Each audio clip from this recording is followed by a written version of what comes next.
G'day guys, I recently picked up this free PC from Facebook Marketplace. It was actually from the same place I picked up the photo printing kiosk PC, but I've only just now found the time to take a look at it.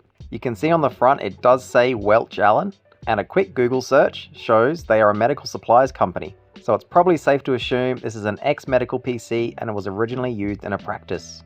There is a sticker on the top with the model number, but unfortunately that doesn't have any hits on Google, so we'll just have to take a look inside and see what hardware we're working with. Taking a look on the back, you can probably tell already that it's an old PC. You've got VGA, the DVI port has been blanked out, so it doesn't have DVI. It does have PS2 keyboard and mouse, 4 USB ports, Ethernet, 2 more USB ports on the right, and dual serial over here on a little card. There is also another blank port down here. It has a picture of a little TV on it, so this would have been maybe S-Video or a TV tuner, but more likely S-Video. It looks like we just have to take off the 3 screws on the case to take the top off. So taking a look inside, we can see it's got 2 sticks of RAM. Not too sure what it is yet, we'll have a look at that. We do have a single PCI slot and 3 PCIe slots, so it's not as old as I initially thought. It does also have ID and SATA, and it has 2 internal USB ports, so that could be handy for adding peripherals. It's quite dusty, so I think we will give it a good clean and put it back together and power it on and see if it works. Also, it does look like it has a SATA optical drive as well as a SATA hard drive. Usually they get ripped out when they get decommissioned, so I'm not too sure if someone's put their own in or if this is the original one. We'll have to find out when we power it on. The 2 serial ports we saw on the back aren't actually a card, but just go directly to the motherboard. Alright, I've given it a good clean out and I've put the top of the case back on. I've plugged it into power and we'll see if it turns on before we go any further. So we're getting an error beep. I think the first thing we'll check is the RAM, since the video card is on board. So we'll reseat the RAM and see if that helps. Also, while I've got the RAM sticks out, I thought I'd just quickly show what they are. They seem to be 2 gig of DDR2. So we'll put them back in, we'll see if it works. Alright, I've reseated the RAM, we'll see if it powers on now. There was no error beep that time, so I'm going to assume that it is passing post. We didn't get that nice BIOS beep that you usually get, so I think we'll connect keyboard, mouse and monitor and we'll take a look. Okay, we've plugged everything in, let's power it on and see if it works. So far it sounds fine, there's nothing on the screen yet though. There's that nice beep and it does seem to work. Plug it into BIOS and we're in. So the CMOS battery seems fine, but the time and date is very slightly off. It looks like it's a day behind, and the time's obviously wrong, but it does seem to hold the time at least, which is good. We can see we do have a 1 terabyte SATA hard drive, so that's what we saw. I've got our DVD-ROM. It doesn't say the total RAM, but there should be 2 2-gig sticks, so 4 gig in total. It has the processor CPU ID, which we could Google to find out what's in it, but I think instead we'll leave everything else as stock and we'll just see what's on the hard drive. Also, the BIOS password is clear, which is great, so that we don't have to deal with that. So we'll discard changes and see if it boots into whatever's on there. Seems to be Debian 11. Also, on the previous screen that just flashed, it did show 4 gig of RAM, so it seems all RAM is working. Raspberry Pi desktop. I was not expecting that. That is definitely a bit of a surprise. It says it's December or September 2022, so it's about 2 years old. I'm certain that that's not what came with this computer, because again it was a medical computer from what I could see online. So it looks like someone's had a bit of a play with it. And yeah, it is Raspberry Pi desktop. We'll see if there's anything interesting installed.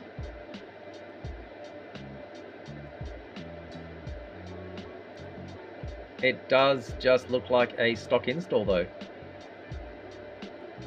And it doesn't seem to be anything that'll show us what our hardware specs is. So we might have to use something else to find that out. We'll take a look at the web history, see if there's anything interesting. If there's anything personal, I will cut it out obviously. YouTube, the Chrome Web Store, and WFView. No internet. I'm pretty sure that's something to do with radios. Yeah, the ICOM transceivers. So it looks like someone was trying to set this up for something to do with radios. We obviously don't want to keep Raspberry Pi desktop on here. That seems to be probably the worst possible OS to run. I think we'll try and install Windows Tiny 10 64-bit. I'm pretty confident that it will run it okay. I'll create a Windows Tiny 10 installer on my Windows PC using Rufus, and we'll come back and see if we can boot from it. Alright, I've popped it in the USB port at the front. We'll just go back into BIOS to make sure it is set to boot from it. And it is there. So we'll save changes. It did take a few minutes, but we are in the installer. Go install now. Go I accept, next. Custom. And I do want to delete both partitions. And you can click new, but if you click next, it'll create a new one anyway. We'll come back once we're on the Windows 10 desktop. So Windows 10's finally finished installing, and we'll see what drivers are missing. So we obviously need a correct graphics driver, but everything else was detected, which is great.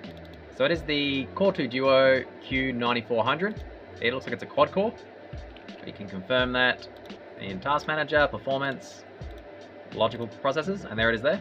So it is quad core, and we do have the 4 GB of RAM. The great thing about Windows Tiny 10 is the idle RAM usage is super low, and same with the CPU. We're using 2%, 1% on a fresh install.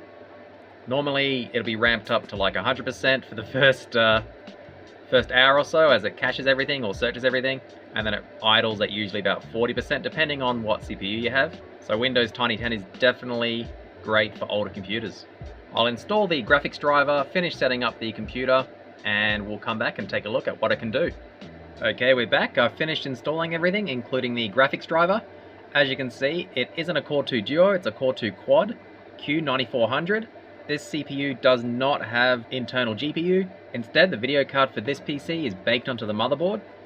And for me, it was the Q35. Let's have a look at Device Manager. So it's the Intel Q35 Express. So we'll take a look at how well that runs. So it is a quad-core CPU, and we do have 4 GB of DDR2 RAM. We'll start with some YouTube playback. There's no internal Wi-Fi on this motherboard, so I'm just using a USB Wi-Fi adapter. We'll try the N64 performance. So there is built-in sound, which is good. We'll change it to 720. We'll go full screen. Stats for nerds. We'll skip through a little bit.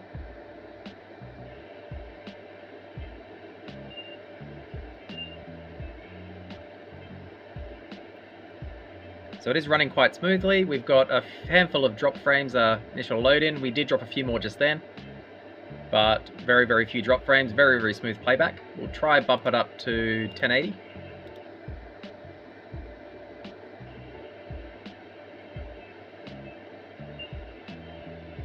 And yeah, it seems to be doing 1080p full screen perfectly fine. I'm quite surprised. This CPU did come out in 2008. So for a 16-year-old CPU to be able to run 1080p YouTube smoothly is very impressive. I think next we'll try some local media playback. We've got some H.264 1080p high bitrate, and it is playing it nice and smooth. Again, we'll go full screen. It works fine, and we've got very, very few lost frames, which is good. I think we'll try a 4K H.264 high bitrate. Go back to statistics. Unfortunately, it doesn't seem to want to load a 4K high bitrate video. It's not maxing out the CPU. I'm not too sure what it's doing, but yeah, it's just not playing. So it looks like 4K playback in VLC anyway is a no-go. We'll try a few games. So it did take a few attempts trying to get Jump King to work. The first few times it failed with random errors, but it looks like it is working. It is a very low-end game, but it's fairly modern, so I thought we'd try that anyway.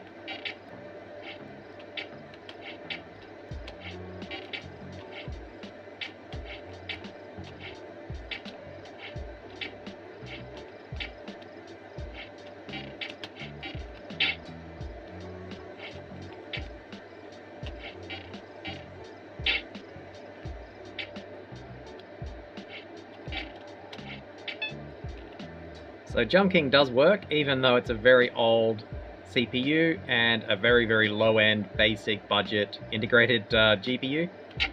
we'll try something different. Next up, we've got some classic RA2. We'll try single player. The Soviets.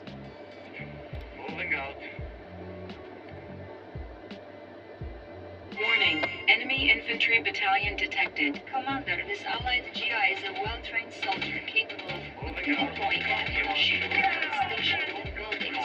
Deploy with his several unit lost.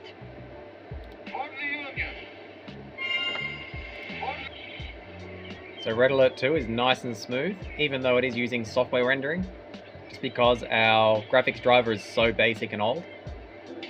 And here we have Doom 2 Eviternity running in ZDoom. It is running full speed, which is great.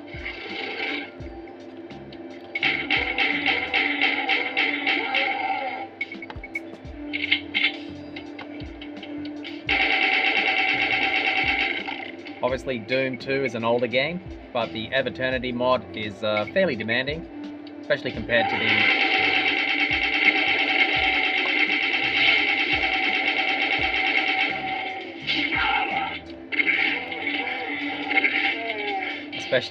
to the original Doom 2.